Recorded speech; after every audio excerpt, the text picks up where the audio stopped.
welcome to the inaugural episode of the Legal Learning Podcast. I'm your host, Jolene. With the Legal Learning Center, I help pre-law students and law students with their legal journey. This podcast was created to provide important information directly to students. Our first 3 episodes will focus on people who left the practice of law fairly quickly. We will uncover why they chose law as their career and what led them to leave law despite spending so much time, money, and effort on the pursuit of it. We will have a new theme every 3 weeks. Today's guest left law school after her first year. Stay tuned to find out what influenced her to go to law school and why she left. After our chat, I'll give you my top takeaways, but first, a quick word from our sponsor. Financially Free Aspiring Attorneys is a course with over $300,000 in money-saving tips. If you want to go to law school but don't want to pay for it, this course is right for you.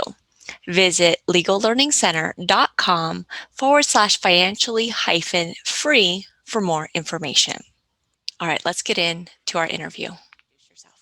Sure, yeah.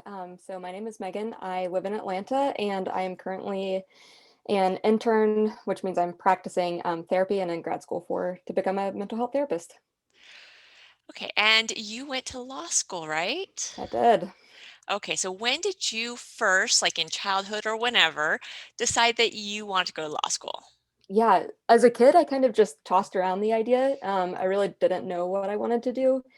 And I was a super logical. I took everything literally as a kid. And so it just kind of seemed like that might be a good fit. And it was just kind of on my radar because I didn't really know what I wanted to do. Okay, so did you do anything like in college to prep for law school? Weirdly, I didn't. I still really didn't know what I wanted to do. I feel like 18 is way too young to ask for a lifelong commitment.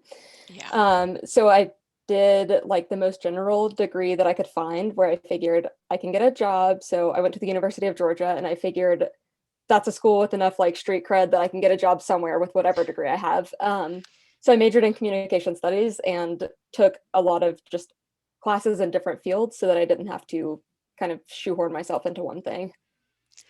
And so did you take any time off before going to law school? I did. So I immediately wanted to go into grad school for like therapy or social work, and everybody in my like inner circle said, you need some real life experience. You can't like not you can't, but you shouldn't just go straight into grad school without totally knowing that's what you want to do. Grad school's expensive, blah blah blah. They were right. So I went and again wasn't totally sure if I wanted to do this law school thing. So I got a job at a law firm as a paralegal doing social security disability. So I figured it would merge the two fairly well, and I could work with people who were disadvantaged, and I could kind of get my hand in the legal field. Yeah, So, that's and I did actually that for great. about 3 years. Yeah, Okay, so 3 years. Okay, yeah. yeah, that's great. That's a lot of people don't focus quite so well. That's really impressive. I really wanted to figure out like my life plan. I thought I needed to know it right then. So I just thought this will be a good way to see both sides of that. Now, it doesn't sound like it, but did you have any pressures from your family, or did you feel any pressure from your family to go to law school? Not at all. My family, so I have an older brother and we're both first generation college students. And so the fact that we went to college and graduated, like my family was just cheering us on no matter what we did. So So working in that law firm, did that help you decide to go to law school?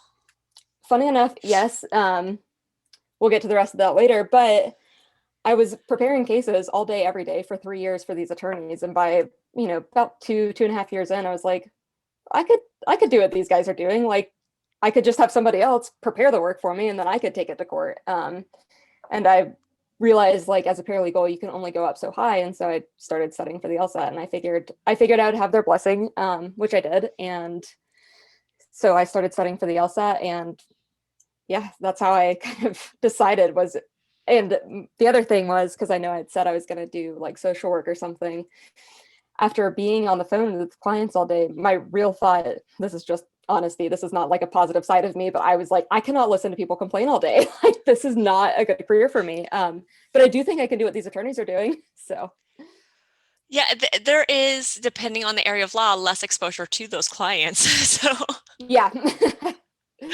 yes, and you can always be on the company side or the insurance side, which tends to not have the complaining as much. Yeah, and it was one of those things where I was just like, if I can't handle it in a like law field where like this is not all I'm doing every day is listening to people, then I probably can't handle it in like a very interpersonal career field. That's true. Okay, so did you go to law school then after the 3 years? Yeah, I did. So that was in 2017. So I studied for the LSAT, took it, got in. I really was just looking for a school that I could afford, and that was local because I was already like settled in where I was living and I just didn't want to relocate. And I was in Atlanta, so I didn't have like bad choices. And so, yeah, I started in August of 2017. Okay. And how did the first few weeks go? First few weeks were just a roller coaster of surprises for me. I didn't really talk to anybody about what the first few days would be like or anything, including like the lawyers that were at my firm. Like everybody just said like, "Oh, law school's hard, but you can do it," was kind of the general feedback. And I didn't personally know any attorneys. So you can imagine my surprise when on like the first day of class, it was torts, and I will never forget it. And our professor starts with a case. Obviously, it's like every other first person's day of law school, and she called on somebody. Thank God it wasn't me, and was like, "Oh, so what was?" Starts asking all of the questions about the case, and I'm like, I had read the case like it was undergrad. Like I glanced through it and was like, "Okay, cool, I've read a story." And so my first few, like that was my first day, and I was shocked and kind of kicked my butt into gear. And the first few weeks were just like that. They like to weed people out, as everybody knows. And my professors were really intense. It was every horror story I had heard about law school. I count myself lucky because I was not cold called on for probably the first 2 months, which was good for me. Had to build a little confidence and a little understanding of what I was doing, but it was definitely culture shock for me. Yeah, I think it is for a lot of people. Yeah, So when did you start to feel it? Now you only finished 1 year of law school, right? right. Okay, so when did you start to feel like it wasn't right for you? Um, Probably towards the end of my first semester. I remember the time that I realized, like, oh, I'm actually having a different experience from my colleagues was everybody jokes about like, oh, I hate law school, I hate blah blah blah, but like we're all secretly proud to be there. um, and I remember my like group of friends, because if you don't make a group of friends there, you're just gonna, you will die. And so my like little core group, everybody was like, Megan, we all joke about hating law school, but I think you might actually hate it. And I was like, I think I do. um, and I was having this like kind of internal crisis. So my husband now, but at the time fiance, he was deployed. And I was like, and this is the only reason I stuck it out for a whole year, was because I was like, I think I'm just miserable. Like, I think that's all it is. And I can give this thing a shot. And everybody says the first year is the hardest. And so I kind of decided, to just pick up and keep moving in the spring. Yeah, anyways. Wow. So others identified it in you as well. Yeah, which was surprising to me, just because everybody's complaining about law school, right? And they were like, you actually don't seem to enjoy any part of this, which was true. And I wasn't just like walking around complaining all the time. I was just like, I felt like I was having a different experience than my peers. That's interesting because it is true that a lot of people feel that way, like, I don't know that I belong here, or I don't want to be here. But they stick it out because they just don't know, how other people are feeling, or yeah, if it's just them, or how other people are going to perceive them. So it's interesting that other people actually identified it in you. Yeah. Well, we spent, as you can imagine, quite a lot of time together. So, Right. yeah. So now, how did you come to the conclusion that you should actually leave? Yeah. So it wasn't until I was taking summer classes really, and everybody had said the first year was the hardest, and I was like, okay, I can make it through this first year and I can survive it. Like personally, I think anybody can do anything for a year. So I stuck it out and started my summer classes, and I barely even remember what I took at this point. But I got to the first day of class for one class, and I had a really hard professor, and I knew that going in. And I went and sat down, and I was like, I can't take this summer. Like, this is way too intense for me. So I dropped that class, but I held on to my other one. It was some kind of like professional development class, the other one was. And probably, I don't know, maybe 3 weeks into the summer semester of this class, the professor was talking about, what life will be like as a lawyer, and da da da da da, and our like civic responsibilities and whatever, like things that I already knew, but just hearing them out loud.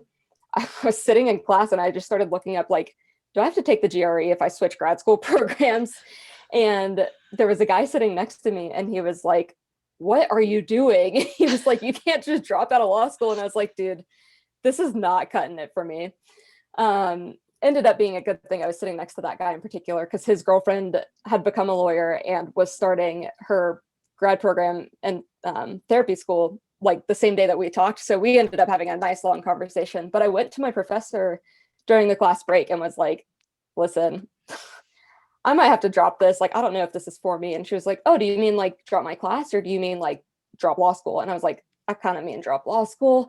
I was like totally embarrassed. It's the middle of class. And she was like, you need to do what's best for you. She goes, I did 4 out of 5 years of a PhD program and I dropped out to go to law school because I was just absolutely miserable. And I was like, all right, well, that's all the affirmation I needed.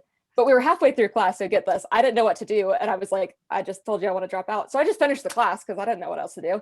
And then I went to the dean the next day and like withdrew and stuff. So Wow. So you didn't even talk to like any of the law school counselors or anything like that? no, I kind of bypassed all that. It had been like percolating for a little bit. And I'm one of those people where I will sit on a decision forever. And I had been thinking about this for several months now. And then one day I just like, nope, this is what I got to do. And I just do it. So Yeah, no, and well, and it sounds like it had already, I mean, you'd already discussed it with your friends a little bit and with your little neighbor there, yeah. whatever. So yeah, it's it's amazing how many people shift gears and yet no one talks about it. So then we feel like we're the only one, and it makes it even bigger and scarier. Now, did you have any trouble explaining this to your family? Also, another surprise, I didn't really. I think it was harder for me when I was talking to them about quitting my job to become a student again.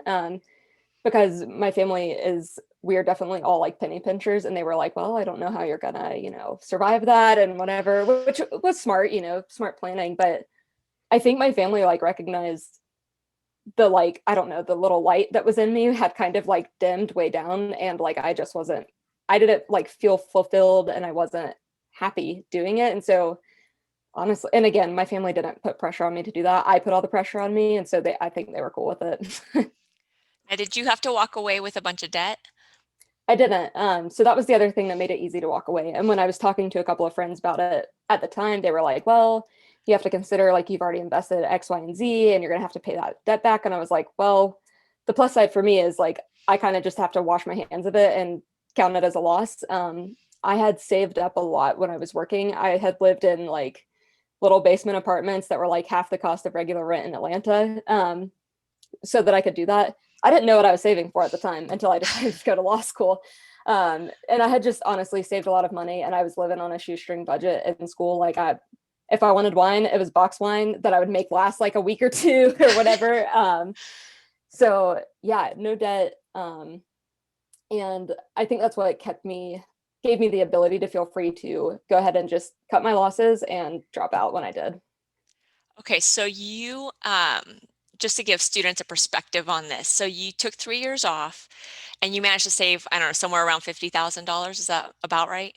Well, so I chose a very cost-effective school. Mhm. My school's tuition per semester was about $10,000, and which every time I clicked that pay tuition button, I was like, oh my gosh. So yeah, I saved close to probably 35,000, I would say. So yeah, 10,000 per semester, so that's 20,000, and then I guess like I said, my living expenses weren't so bad.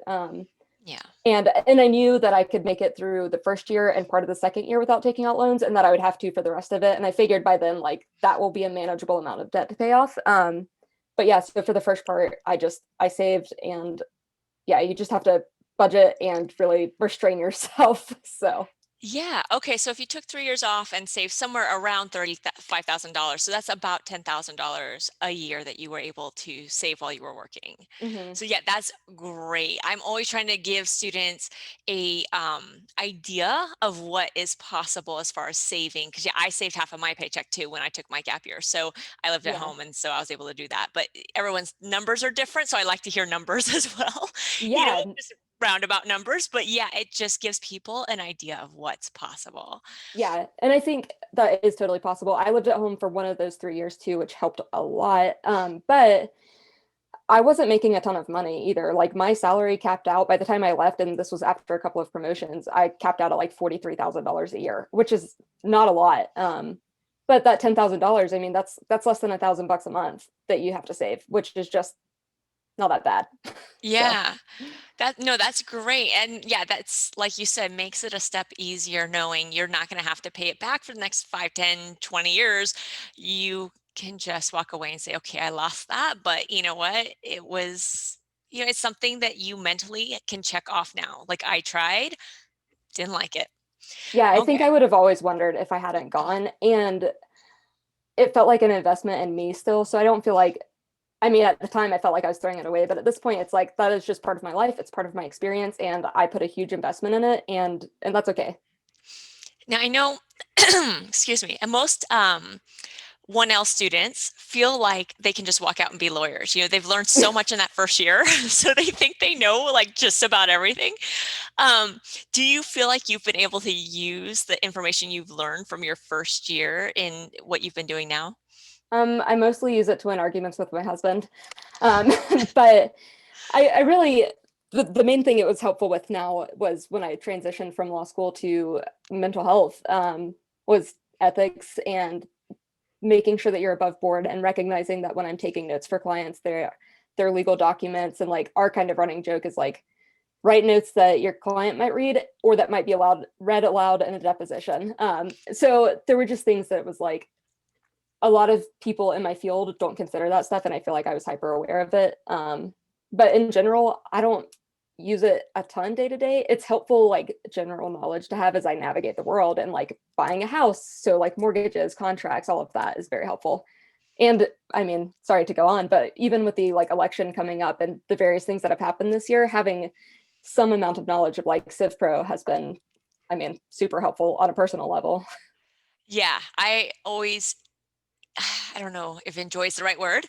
Um, Discussing more the legal side of some of these things that we are going through, where it might be a horrible thing where our gut reaction is, that's wrong, the judge came out wrong on that or whatever. But the more you kind of understand the basics and the behind the scenes of how things work, it's like, no, this actually had to happen this way because of how our system is run. Right. So yeah, I think one thing law school is good for is helping us be a little calmer on maybe negative court decisions or something like Yeah. that. So Yeah, and it helps you to view it from different perspectives, I think, too. Like you don't just read if anybody were to sit down and read a court decision, which I totally have not done since I left grad school, but or law school rather. yeah, I don't But blame if I you. were to, you have different perspectives, to view it from, and it's not just going to be this black and white thing. Yeah. Um, Now let's see. S- what did you do right after you left law school? I took a break. I didn't do anything. I didn't even pick up a part-time job. I applied to the grad school I'm at now, and I like basically begged them, like, please just take my LSAT score and the fact that I finished a year of law school as my GRE. And they did. And so I dropped out in June, and I knew I was starting my second program in August. And I mean, I seriously just like, I read books, I like planted a garden, and I just took a mental break for 2 months. I've never done that in my life before or since, and it was perfect. It was exactly what I needed. Yeah. I'm actually surprised that if you hated law school so much, you signed up for summer school. Well, it was more of an effort to try to get ahead on some things because I had also the program I went to, I left this part out, but the program I went to offered a couple of like dual programs, which I know a lot of schools are doing that now. And so I was also like on the track to get my MBA. And so the summer classes were mostly so that I would not be totally overwhelmed come fall when I'm starting an MBA course or two and doing law school classes. So Yeah. Got it. Yes, because I know at the end of my first year, I didn't even want a legal internship. I wanted nothing to do with anything, just let me relax. So, Yeah. yes. Totally understandable. All right, so if you had some advice for pre-law students that are looking into the legal field, looking into law school, what would it be? Yeah, I think the biggest thing that I would say is you don't know what you don't know. So for me, all I knew going into that was like what I've seen on TV, the work environment I was in, which keep in mind was only one office. So I don't know how other law offices are run at that point, like as I was leaving to start law school. And so I would say really just not only like go on Google and like research, what do different types of lawyers do or whatever. But to honestly just call up some attorneys, most people are going to be willing to talk to you, even if it feels super intimidating, and just ask them, like, what do you do? Do you like what you do? What's a typical day? Because if you're going into big law, you're going to have people that are like, I sleep on my couch sometimes and I'm here, for 3 straight days. And then you can talk to somebody that does like personal injury and it's going to be way more chill and they're all going to have their own opinions on it. If they're doing a type of law and they've been in it for like 10 years, you can guess they probably like what they're doing, but it might not match up with your personality. So I would just say talk to people. I mean, you can only Google so much, but hearing other people's real life experience will help you get a feel for A, what type of law you might want to do, and B, if you even want to be in the law field. Yeah, I absolutely agree. Any work experience you can get, I think that time off is great. Hmm. And then on top of that, any informational interviews you can do with as many people as possible in as many fields. I'm still learning about new fields like food law. I'd never heard of that before, Yeah, I and haven't either. it's almost not even an area of law. Like it's so different. And Yeah. it's just like, wow, that is 100% different from my work experience. But yeah, there's so many different things out there. And I think people get discouraged by certain things or encouraged by certain things, and they don't realize that, okay, one, it might be totally different. When you get there, like you said, your personality might be different, or that person may have been skewed. If they're super happy with their job and then you come in and you're not liking it, it's it's not going to be the same. So Yeah. yeah, the more information you can collect from more people, I think the better. Now, if somebody is considering dropping out, do you have any recommendations on just what to do to kind of really work through that process? Yeah, I think a couple of things. Honestly, the first thing I would say, and this is going to sound not like advice at all, would be just trust your gut. If you know you better than anybody else will. So other people can only give you so much advice and so many suggestions or different ways to think about it. But I would just sit down, take a good hard look at your values in life. Does law school match up with those values and what you're going to do after match up with them? How much debt are you going to be in? Realistically, how long is it going to take you to pay that off? And is that worth it to you? And law school is a really big investment. And is this something that you can see yourself doing for several years in the future? Even though I know our generation doesn't stick with careers as long as previous generations, but in order to even just pay off loans and stuff, you're probably going to be in this career for at least 10 years. So take a long, hard look at yourself and see if you're happy and if this lines up with your values, is what I would say. Perfect. All right. Now, if people want to reach out to you to ask you questions, is there a way they can do that? Yeah, they can shoot me an email. My email is my name. It's Meagan. It's Meagan Turner, Turner 16 at gmail.com. Great. Thanks so much, Megan. All right, thanks. Before we get into my top takeaways, a quick word from our sponsor, Juno. If you need to take out student loans, check in with Juno first. Juno can often offer students 1 to 2% less in interest rates over Stafford or direct loans. And not only with no cost to the student, but with cash back as well. Visit joinjuno.com/P like podcast/legal learning center for more information. All right, my top takeaways from Megan's chat. One, she saved about $10,000 a year despite not making very much so that she could pay cash for her first year of law school. This is something I recommend everyone look into. Take some time off and save up so you aren't drowning in debt when you graduate. She also mentioned that all of her friends said they hated law school, but they felt like she really hated it. And when she spoke to her professor, that professor had left a PhD program to go to law school. So sometimes we feel like we're the only ones that want to leave, but honestly, people shift gears a lot more than you would realize. So listen to your feelings, get advice. Don't be afraid to shift gears if you really feel like you're not in the right place. All right. And then if you take those two tips together, number three is it was easier for Meagan to walk away because she wasn't going to be followed with years of debt. She had paid cash. She was going to have to forget that money, and that's hard enough. But she knew she wouldn't have a monthly reminder that she had spent a year in law school for the next 10 years. She could literally wipe that whole experience away. That feeling is so much better than a constant reminder of that mistake you made. So, again, consider saving up so that no matter what you do in law school, whether you stay in law school, you leave law school, you're in a better position no matter what. All right.